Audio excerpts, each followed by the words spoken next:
Hello, welcome to part 1 of our Eliza Basics Guide. Reminder that this is game version 4.2. This first part we will be focusing on essential moves. In part 2 we'll talk about basic or common game plan elements. Then finally in part 3 we'll go over some referential items like punishers and combos. A quick note that these guides are meant for beginners or those looking for the briefest of overviews on how a character functions. If you're brand new to Tekken and don't understand all of the terminology, jargon, and so forth, I highly recommend the Tekken 7 System Basics Guide on this channel, which is broken into 6 parts for easier viewing. You can find links to those as well as a couple of other good beginner resources in the video description below. At the very least, take a look at notations so that you can follow along easier. And as always, there's a link to the written version of this guide down there too, should you need it. Again here, you'll notice that this is one of the shorter essential moves since Eliza, being a 2D character, doesn't have the traditional wealth of Tekken neutral moves. Instead, she has the 2D stuff, most of which we'll discuss in part 2. Regardless, let us chat about Tekken's resident vampire sleeper.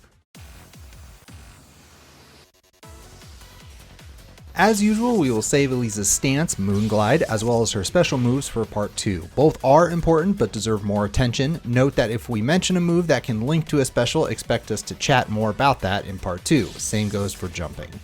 Eliza's 1 and 1-2 are mostly standard, although you'll notice that her 1-2 is a little weaker than most, particularly in range. However, she does have some useful string options. 1-1 is a double jab, does not jail, and only a natural combo on counter hit, but can be preferable to 1-2 since you can link specials, meaning more damage potential and cover. This also applies to her single jab as well. Her 1-2 has 2 enders, one safe and high, one mid and very unsafe, both there to mostly give you more initiative on 1-2. Her 2-2 is a high mid natural combo, -12 on block, but another move that allows special cancels, so thus more damage potential and cover. 4 is a safe I-13 homing high with solid range, knockdown splat on hit, combo on counter hit, very similar to Eliza's simple but absolute monster of a move. Forward 3 is a safe long-range I-16 mid-kick, decent damage and gives a butt stun on counter hit, nothing oppressive but still a solid approach poking tool. Forward 1+2 is a mid-long-range power crush, a little slow and -13 on block but gives a knockdown splat on hit and a free Moonglide 4 on counter hit. Not the best power crush in the game, but by no means the worst, and it's her only power crush, so noteworthy for that reason. Down forward 1 is an I-13 mid poke, -3 on block plus 3 on hit, so weaker than a generic down forward 1 there, but has 2 string extensions for cover, both of which are natural combos. Down forward 1-2 is the punishable mid ender, down forward 1-4 is the safe high ender. If the second hit of down forward 1-2 hits counter hit, you get a free forward 4-2 or a wall splat, making it really shine against people challenging down forward 1 or trying to duck punish down forward 1-4.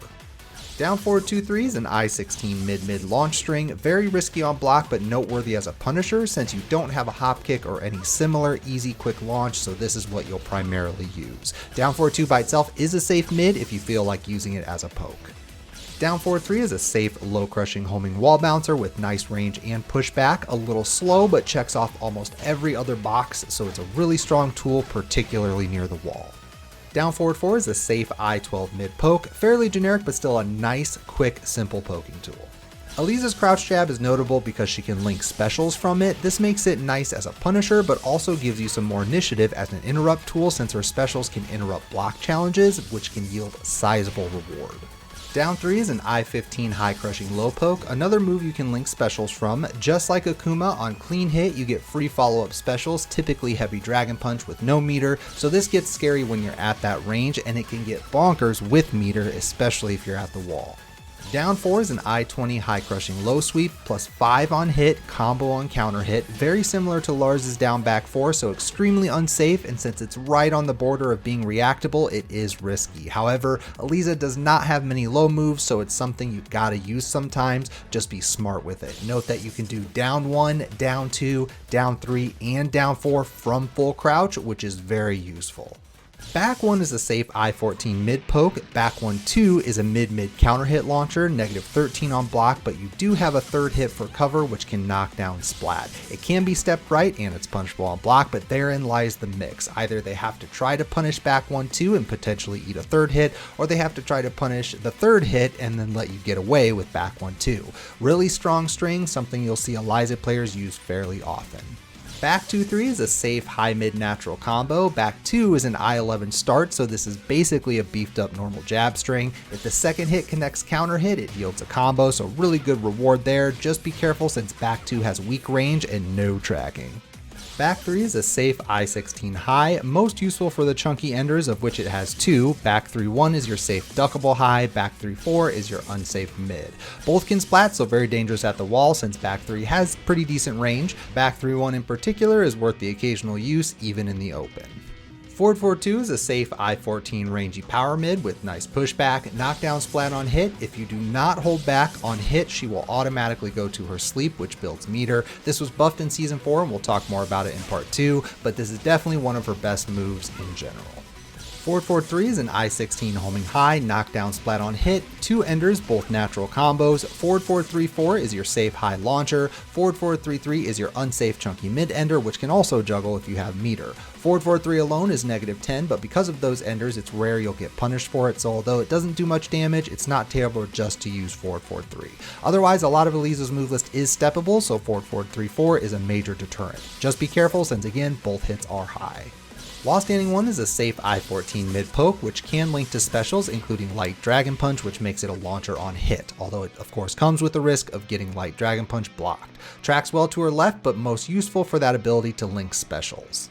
While Standing 2 is a safe I-15 mid, knockdown on hit for a free down 4, combo on counter hit. Just a simple little move can be really useful in certain heavy advantage situations like after a crouch jab on hit. Running 1 is an I-18 power high, knockdown splat on hit, minimum +6 on block, tracks extremely well to her left, but the running input can be timed to help it track both ways. Nice pressure tool and hits really hard, just be careful since it is a high. This brings us to the end of part 1. Eliza might just be our shortest essential moves list, but again, this is because it's important to discuss her specials and Moonglide in a bit more detail, which would have unfortunately made part 1 far too bulky. So in part 2, we'll talk more about those and other aspects of her game plan to help put it all together. Expect that here in a couple of days.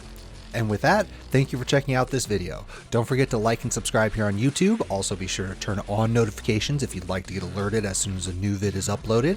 I also try to stream whenever I can, so the link to Twitch is down in the video description below. You will find Twitter and Facebook links down there too.